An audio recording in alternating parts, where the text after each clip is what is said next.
your cash, your house, your phone, your life, your cash, your house, your life. We want your soul. It really is a time when all of us have got to start talking louder than ever. The engineered implosion of the economy. The rapid speed of, if you like, globalization. And now they're going to leave us holding the entire bag, not to bail them out, but to get us into greater debt. This manipulation now, quite blatant, of the financial markets is taking us in that direction of a world government, world army, world central bank, world currency, world microchip population. Take credit, take insurance, take a loan, get a job, get a pension, get a haircut, get a suit. The important thing is to know where they want to take us. A new world order. They have to destroy the dollar, destroy the pound, destroy the old order, while they've been building the new world order, this technological enslavement system. The FBI is taking on $1 billion project to gather fingerprints, palm patterns, even digital pictures of faces. Eventually, it could expand to include iris patterns, face shape patterns, scars, even information about how you walk and talk. It's called biometrics. Hi, this is Joe Biden. Can a microscopic tag be implanted in a person's body to track his every movement? There's actual discussion about that. You will rule on that. Mark my words. A new world order. This is the agenda I have set before my fellow prisoners. Even the Albuquerque Examiner has a headline. Rahm Emanuel wants compulsory service for your kids. Our first speaker is Congressman Rahm Emanuel. Compulsory then? Well, you have to, it says it's required of everybody, 18 to 25, 3 months, and at some point at that point you do it. That's on the Obama website now. We cannot continue to rely only on our military in order to achieve the national security objectives that we've set. We've got to have a civilian national security force that's just as powerful, just as strong, just as well funded. It says your kids are going to have to go serve the government. Youth brigades, tattletale squads. I mean, you can't make this stuff up. You will always have a special place in my heart and in the New World Order. I'm getting presents in the New World Order! Yes, we can, yes, we can, yes, we can, yes, we can with each other, yes, we can with each other, yes, we can with each other, yes, we can with each other, yes, we can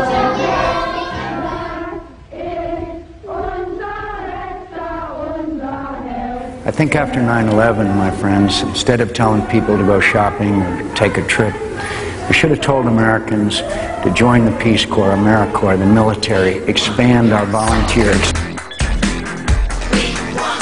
If it's bad now, what is it going to be like for our children and our grandchildren? They're going to have to live most of their lives in this Orwellian nightmare that is moving so fast. They're not even going to live, David. They're not even going to live. In fact, you've written about this before I was even on the scene, but I want you to get into the population plan. Open UN biological diversity assessments. Open government plans, PDDs, State Department Memorandum 200, the Royal Commission on Population. World government is only a means to an end. They want to also create World War III, global conflict, to create the fear. They unfreeze societies with crisis and fear, because societies are normally rigid. People like the status quo.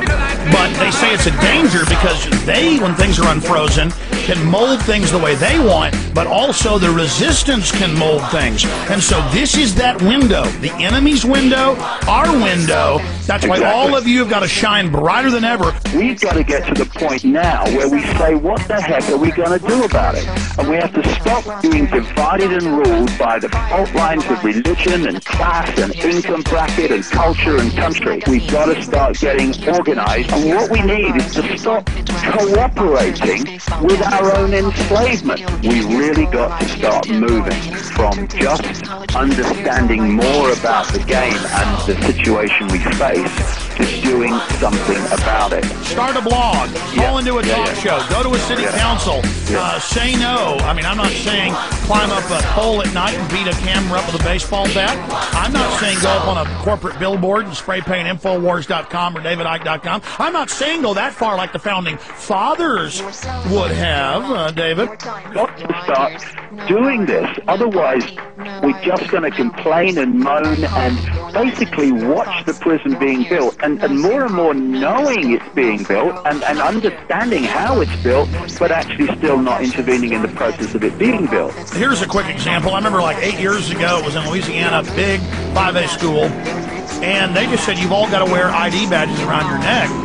And one girl said no, they expelled her, and then about 20 said no, they expelled them, and then like half the school said no, and they expelled all of them, and then they had to back off and remove it.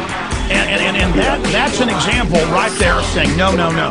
But we have to unite, and we have to take a deep breath, and we have to stop being frightened of authority and realize that in the end, it's frightened of us. You let one ant stand up to us, then they all might stand up. Those puny little ants outnumber us 100 to 1. And if they ever figure that out, there goes our way of life.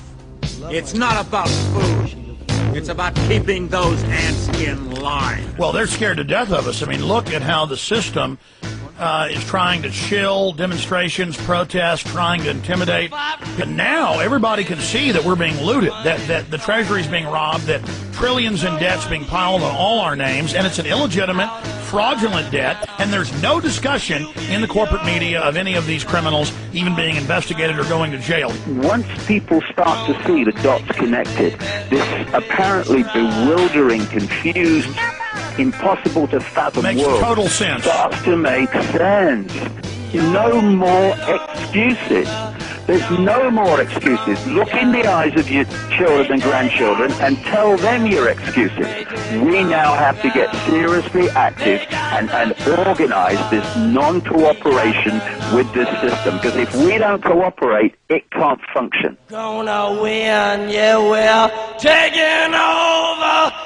Come on! What have we contributed today to bringing an end to this enormously quickening move now to this Orwellian state, and what have we done to inform more people of what's going on? This is the time, folks. This is the window for the enemy and for humanity. This is it, and it's only going to intensify for the next decade, and then that's going to decide the future destiny of humanity. We are at the crossroads. The time when the operation of the machine becomes so odious, makes you so sick at heart that you can't take part.